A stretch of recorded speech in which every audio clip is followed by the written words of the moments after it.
Every year, a predictable and widespread phenomenon takes hold, something we all recognize but rarely examine. It's a time when the normal rules of logic seem to bend, where careful planning just gives way to this unspoken urgency. And the most unsettling part isn't that it happens, but that we all know it will. December. Just that one word. And it's like the financial weather completely changes. For 11 months, we worry about bills, about uncertainty. But then, something shifts. Budgets seem to loosen. Credit limits feel abstract. And the consequences of tomorrow, they just fade into the background. So this isn't a mystery of what happens. We all joke about it, right? About the credit card statements that show up in January. The real question is why? If the end of the story is so well known, so openly discussed, why do we remain locked in the same annual cycle? Well, it begins with this powerful invisible script. It's something we learn from a very young age. This is where a financial decision gets reframed into a moral one. You see, the season isn't just an event. It becomes a test. It's a test of your generosity, of your love, of your effort. And inside that test, an unspoken equation takes hold. The evaluation isn't based on financial reality, it's based on performance. The visible spending on gifts, decorations, experiences, that becomes the main way to signal that you took it all seriously. So scaling down isn't seen as a practical choice, it can feel like a personal failing. Opting out is just not a neutral act. All this pressure, it creates a very specific environment.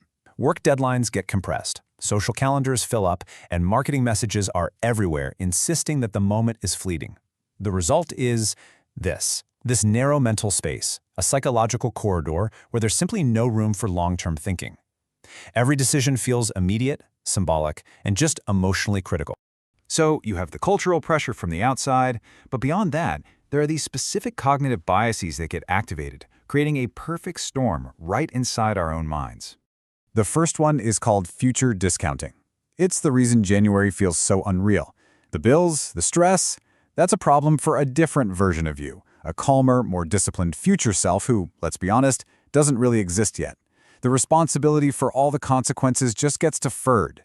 And then, our normal sense of risk gets completely inverted. Usually, we're hardwired to avoid financial loss, but in this state, the fear of emotional loss becomes far more powerful. The fear of disappointing someone you love, of breaking a tradition, of just appearing inadequate. And all of a sudden, spending money feels less like a risk and more like a defense mechanism against those social and emotional threats. And this is how that defense mechanism actually plays out. We stop using financial accounting and we switch over to emotional accounting. A purchase isn't evaluated by its price tag anymore, it's judged by its symbolic meaning. A $300 item isn't an expense, it's proof of effort. Or maybe more accurately, it's relief from guilt. Its value is measured in emotion, not in dollars. And finally, layered on top of all of that, there's the constant pressure of scarcity. Time is running out, shipping deadlines are closing in, sales are about to expire. The brain's priority shifts from making the best decision to simply making a decision. Hesitation feels dangerous, so just getting it done is prioritized over getting it right. Now, these internal mechanisms, they don't operate in a vacuum.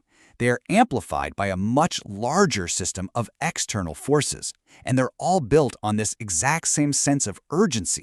No single actor is forcing this behavior. Instead, a whole range of interests quietly benefit from it. Retailers, of course, they thrive on urgency. Banks profit from deferred pain, and the credit system itself is designed to make it all feel manageable, abstracting these large costs into small, seemingly harmless monthly payments.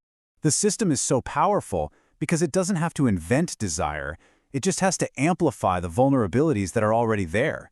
No one has to lie, no one has to coerce anyone. When millions of people independently rationalize the same behavior, it just starts to feel normal. The system doesn't need your belief, it only needs your participation. But participation has a cost. And the true damage, it isn't felt in the moment. It arrives quietly in the months that follow. January. The month arrives and the emotional bubble has burst. The warmth, the urgency, the symbolic payoffs, they're gone. And all that's left is the financial residue. What was framed as generosity now feels more like an obligation. What felt like abundance has now become a source of pressure, of stress. You see, the long-term effect isn't some single catastrophic financial event. For most people, it's a slow, quiet erosion of their stability. This cycle trains us into short-term thinking, where financial recovery is seasonal, not strategic. It's a degradation that happens one, rationalized, it's just once a year, exception at a time. And this brings us back to that central paradox. The behavior isn't really about people being weak or irrational in the classic sense of the word.